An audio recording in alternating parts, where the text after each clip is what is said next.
For the first time in weeks, aid has arrived.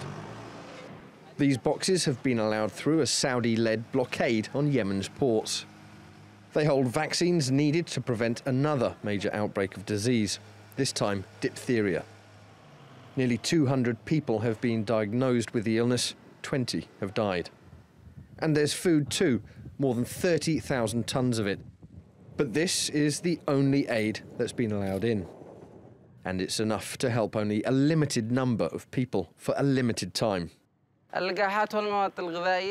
We only heard about vaccines and food from the media. I don't think it will make any difference to the Yemeni citizen. The help that humanitarian organizations provide is like a needle in a haystack. It can't solve the problem. After nearly 2 years of civil war, the UN says there are about 7 million people in Yemen who will starve without international aid. And the World Food Programme says this food delivery can feed 1.8 million people for a month. As for the vaccines, they'll help some 600,000 Yemeni children. But with 11 million children in acute need of help, UNICEF says one shipment is not nearly enough.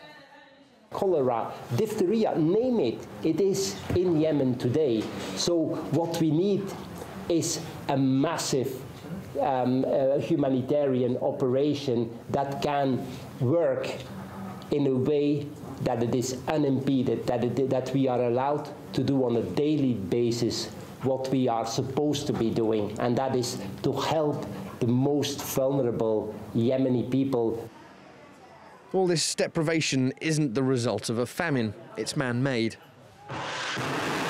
It's the result of a Saudi-led coalition cutting off most of Yemen's port access on November the 6th.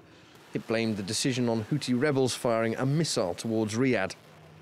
After an international outcry, Riyadh allowed in this aid delivery.